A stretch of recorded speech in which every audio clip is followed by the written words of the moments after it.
Então, pessoal, nós iniciamos aí a videoaula número 4 e agora nós vamos estudar a literatura produzida nesse período aí, que é o período medieval, compreendido aí entre 1706, a chegada de William Conquistador, até o início da dinastia Tudor, 1450.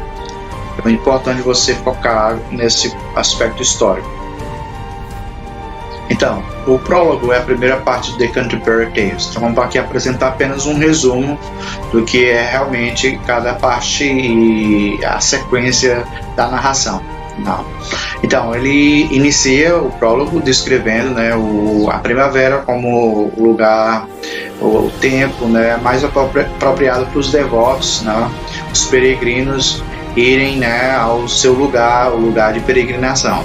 No caso aí, a Catedral de Canterbury. É lá onde o bispo St. Thomas Becket havia sido assassinado pelos cavaleiros, né, do rei. E a igreja aproveitou esse fato, né, para tornar aquele lugar um lugar realmente e tirar mesmo proveito da situação. Então eles se reúnem aí na Talbot Inn, que é um tipo de hostel, um hotel, e para iniciarem essa jornada, né? E o narrador, que no caso aí é o próprio dono do hotel, diz que revela, né, que ele tem uma intenção, é que as pessoas aí, ao irem para Canterbury, cada um conte dois contos e na ida e 2 contos no retorno, tá? E ele vai premiar aquela pessoa que tiver, né, a maior criatividade no conto na contagem do conto, tá? É basicamente isso. Então eles iniciam, cada um querendo encontrar o conto e ganhar essa competição. Então nós iniciamos aqui com o primeiro conto, que é o The Partner's Tale.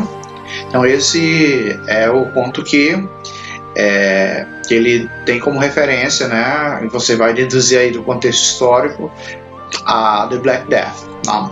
Então 3 desordeiros, eles estão ali bebendo, né, e eles veem passar ali uma carroça carregando um corpo, né, e alguém lamentando, tá? E elas diziam que estavam apavoradas com o tanto de morte que estava acontecendo.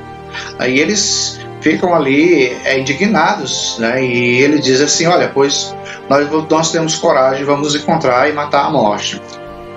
Então, no caminho, eles conhecem um velho, na verdade maltrapilho, e esse velho diz que está cansado de viver, que não sabe por que ainda existe, parece que a morte quer todo mundo menos ele, né?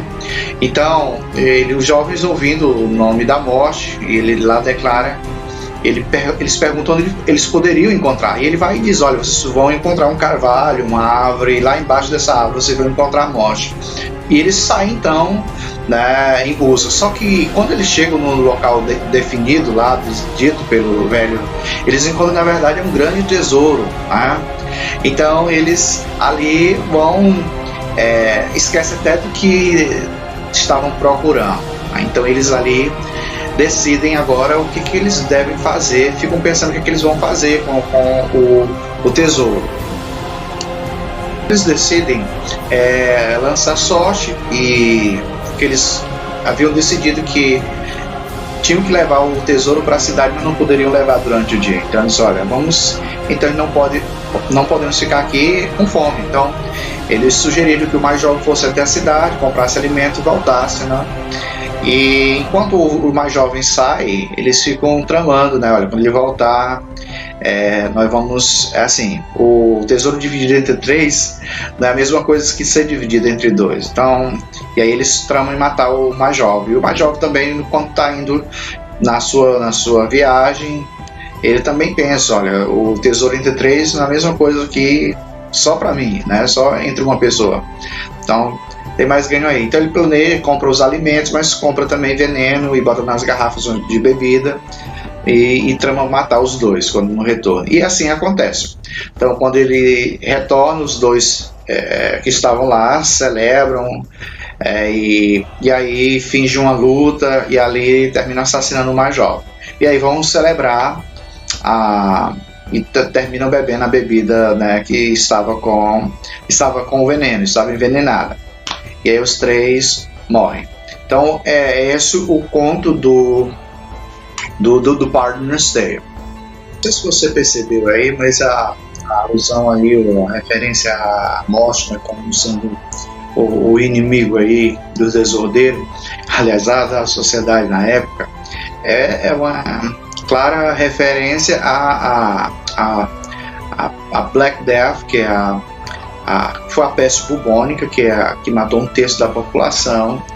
Então isso veio muito forte aí para a literatura, né? Então você vê aí essa descrição aí fazendo uma representação aí da morte, né, da peste negra e que afeta a sociedade da época. The Wife Bath's Tale é essa mulher que decide competir com o conto que havia sido relatado. E ela, antes de iniciar o seu conto, ela fala que Deus deu a ela muitos dons, mas o dom da castidade, ele não deu. E ela disse que ela já estava com o 5º marido. E 3 deles haviam morrido de algo inexplicável e 2 ela tinha acusado e ganho, né, obtido vantagem através das acusações que ela havia feito para esses maridos que ela tinha. E isso é interessante porque ela vai iniciar o conto dela falando de um cavaleiro que violentou uma dama, né, e o rei Arthur decide mandar executar.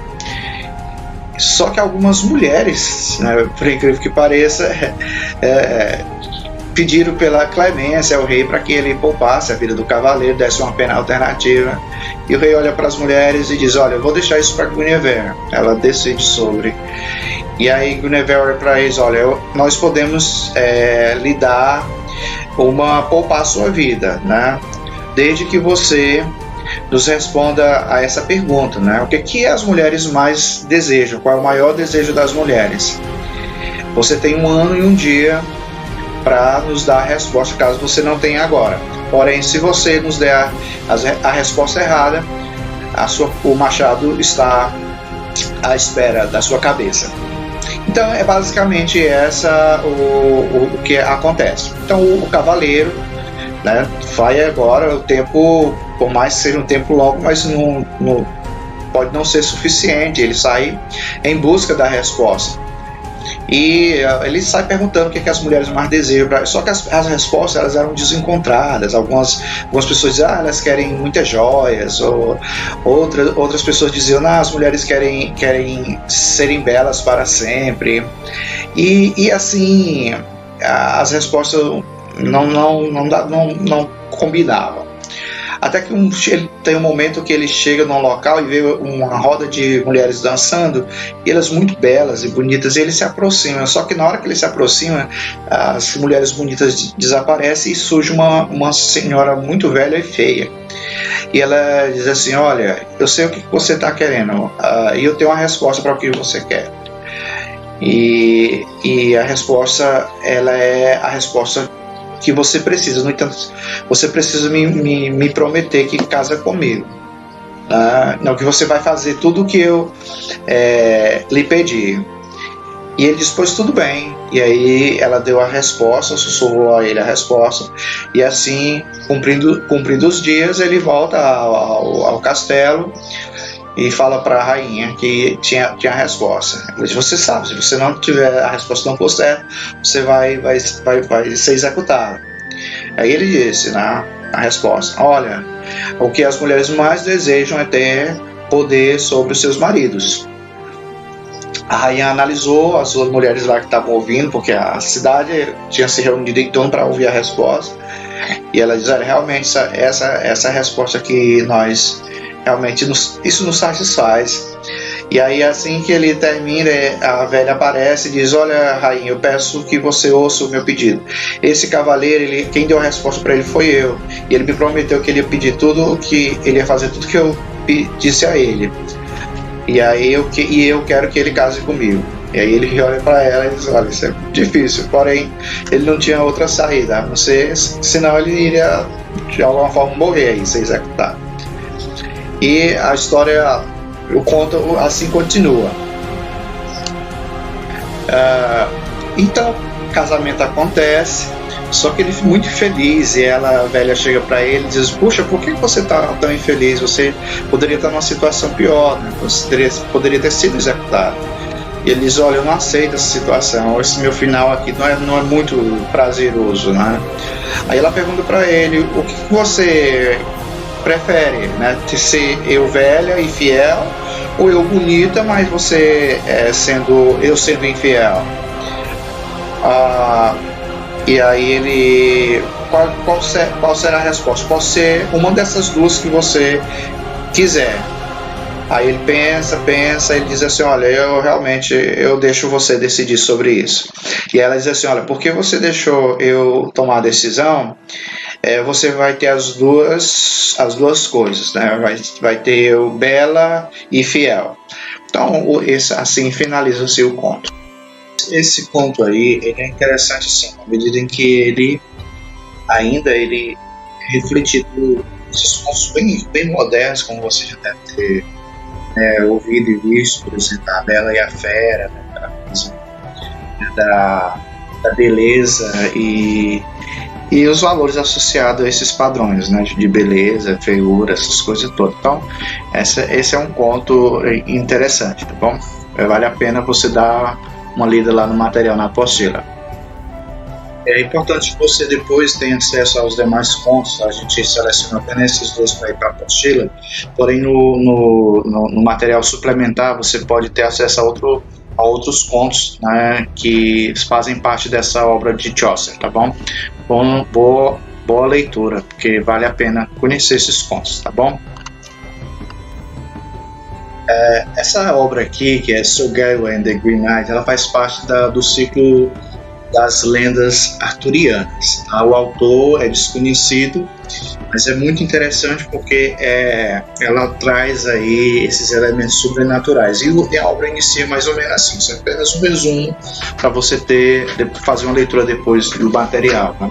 Então assim, o poema ele abre, né, quando o Arthur está reunido com seus cavaleiros para celebrar isso em véspera de Natal, né, os feitos e ouvir, né, das grandes aventuras desses cavaleiros.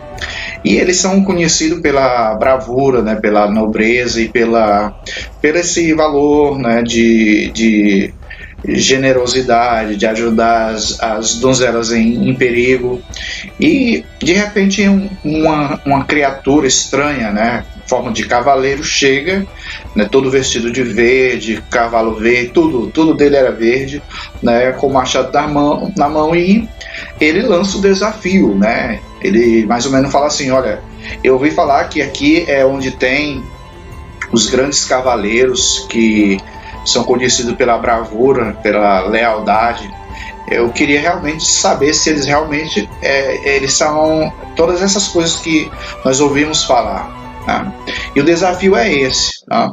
Você cortar, com o meu machado vocês degolarem aqui a minha cabeça, e em 1 ano e 1 dia vocês irem até a Capela Verde para receberem o mesmo golpe. Então, o Arthur está numa situação agora bem, né, diferente, né? Por um lado, ele tem esse cavaleiro, né, que lança esse desafio, e por outro lado ele tem os seus cavaleiros que não se manifestam. Então ele, como rei, ele vai ter que assumir o desafio, né? Até que finalmente, né, Gawain se manifesta e pede autorização ao rei e diz que aceita o desafio. E assim ele o faz. O cavaleiro tem a cabeça decapitada E só que, como se falou, né, ele era um ser sobrenatural. Ele simplesmente desce, né, e pega a sua cabeça e sai, monta no seu cavalo e sai novamente repetindo o desafio, que em um ano e um dia o desafiador, aquele que fez o ato, né, deve ir para receber o mesmo golpe. A narrativa então continua e Gawain sai.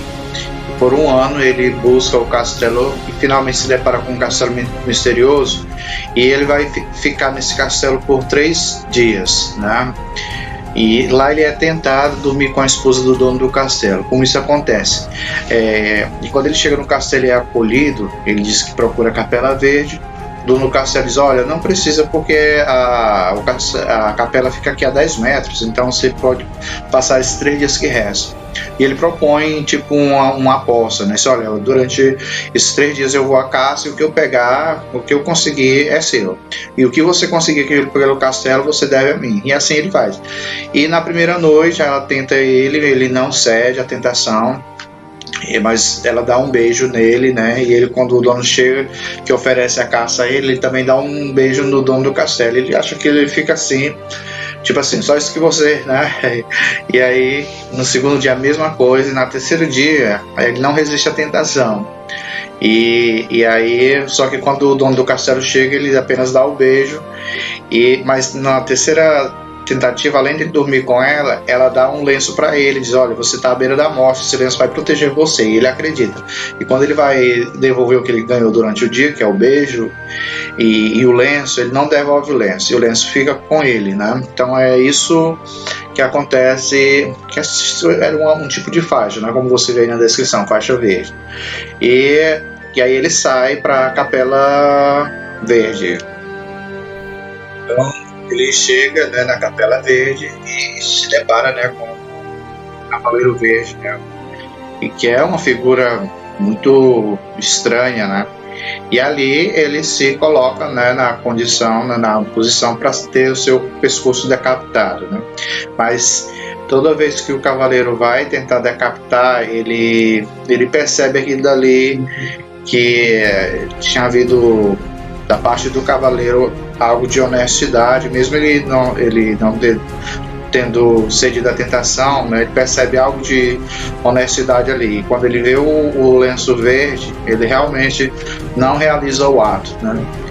E ele diz: olha, porque você foi, né, honesto, né, e tudo, né, e não ter tentado resistir à tentação, né, eu perdoo você. E aí ele perdoa e ele vai agora andar com o lenço verde, né, e retorna a Camelot, e como símbolo da sua vergonha por ter cedido à tentação, ao mesmo tempo que recebeu o perdão de Bertelac, que é o Cavaleiro Verde, né. Nesse momento a identidade dele é revelada, né. O dono do castelo, na verdade, era o próprio Cavaleiro Verde, Bertelac.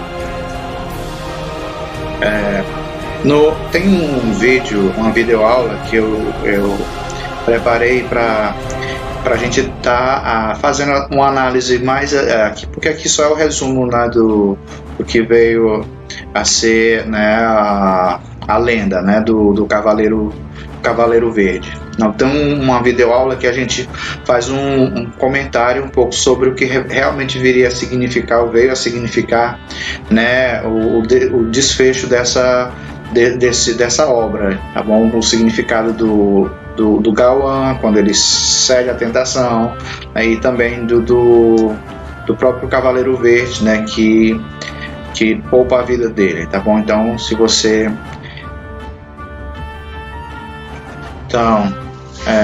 puder assistir esse vídeo depois, essa videoaula que faz uma análise aí dos temas da obra, vai ajudar você a entender melhor essa obra do Sir Gawain and the Green Knight. The Round Table é um capítulo da obra de Arthur and the Knights of the Round Table. Então, em uma visita a um rei distante, o rei Arthur conhece Guinevere e ali ele pede Merlin para ajudar ele a casar com Guinevere. E o que acontece é que, após a realização, né, desse casamento, uma grande mesa redonda é feita para os cavaleiros do rei Arthur. Esses cavaleiros eles vão ser provenientes, né, do Merlin, né, do pai da noiva, e os próprios cavaleiros do rei. No total tinha 150 lugares, né? Embora quando nós vamos ver as imagens da mesa redonda, então vê tantos lugares assim. Parece que havia ali apenas os cavaleiros excêntricos do rei. Então, os melhores lugares foram dados ali a esses cavaleiros da tábua redonda, né? E um detalhe é que a mesa, ela era apenas um símbolo, né, da igualdade que deveria haver entre eles, né? Então, ninguém ali era melhor do que o outro. Então, a tábua redonda era um símbolo do que o rei Arthur, né, havia feito como rei, né?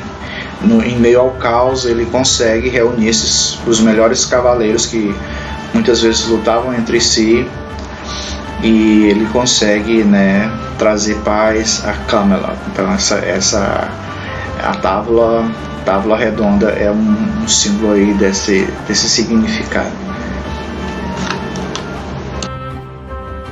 O outro resumo que nós trazemos aqui é The Death of Arthur, é a morte do rei Arthur. Então, depois de todas as aventuras e feito dos guerreiros, e aliás, dos guerreiros normais, né, mas dos cavaleiros, né, o rei Arthur e Sir Gawain, eles viajam para a França, né, e já está naquele desfecho onde eles descobrem que a rainha Guinevere, ela já tinha um caso, né, com Lancelot. Então ele sai aí para a França, e na saída do rei Arthur de Camelot, Mordred, ele chega e tenta capturar, levar a rainha Guinevere, até falando que o rei havia morrido, que não voltaria mais e que ela agora era a rainha dele, seria a esposa dele. Guinevere foge, né, para um castelo em Londres, com a ajuda dos seus cavaleiros, né, e ele vai tentar capturar Guinevere. Só que a essa altura o rei Arthur e Gawain retornam, né, para Camelot, e aí percebe o caos instalado em Camelot. Então o que acontece aí? Ele vai agora, né, tentar resolver, né, mais um conflito aí que se instala aí no seu reino. Então, nessa batalha travada, os homens de Mordred, eles ferem o Sir Gawain, e o rei Arthur já encontra ele ali ferido. Então o rei Arthur pensa numa estratégia para poder encontrar Mordred e matá-lo. E aí ele diz que quer ter um encontro com Mordred. Mas nesse encontro ele planejava exatamente matar Mordred. E assim é pensado no encontro entre os dois, só que Mordred sabe desse plano de Arthur. E quando eles se encontram, né, tentam se encontrar, antes de acontecer todos os cavaleiros do rei Arthur e de Mordred travam uma grande briga, uma grande luta, né, na verdade. Então Arthur, nessa luta, vê os seus cavaleiros, né, todos mortos, com exceção de Sir Loki e Bedivere, que sobrevivem, e ele chora ali sobre seus bravos guerreiros, né. Arthur finalmente mata Mordred, mas antes de Mordred cair morto, ele fere o rei Arthur. Então eles levam o rei Arthur, os cavaleiros levam o rei Arthur para uma pequena um pequeno lago, tem uma igreja e lá eles também morrem. Luca morre pelo apenas o rei Arthur e Bedivere. Quando o Bedivere recebe a ordem do rei Arthur, e o rei Arthur fala para ele que vai morrer e que ele precisa fazer algumas coisas antes disso acontecer. Então ele pede para ele levar a espada, a Excalibur, ao lago e lá devolver ao lago, porque é de lá que ela se origina. Ele vai lá e faz, só que ele, quando retorna, ele, ao relatar que a espada foi devolvida, Arthur diz para ele que ele não fez como ele tinha ordenado, né? Na verdade, ele estava mentindo, ele queria ficar com Excalibur. E pela terceira vez ele vai e aí faz como o rei Arthur ordena. Então um braço sai da água e pega a espada. Quando ele conta isso ao rei, o rei então se despede e pede só para ele contar a sua história, né, para gerações que vão vir. Então um grande barco preto, né, com a Dama do Lago e a Morgan Le Fay, elas chegam, né, e colocam o rei Arthur, e é o fim da história do rei Arthur. Então basicamente essa é a narrativa do rei Arthur, da morte do rei Arthur. É claro que a obra ela é monumental e muito extensa, que é apenas um resumo, apenas de um capítulo. Você pode estar vendo os 6 capítulos que foram separados para você da obra no material, na apostila. E tem um vídeo também que nós comentamos sobre alguns temas que aparecem na obra do rei Arthur de Malory. Espero que isso ajude você a entender melhor essas obras aí. Finalizamos por aqui a videoaula número 4.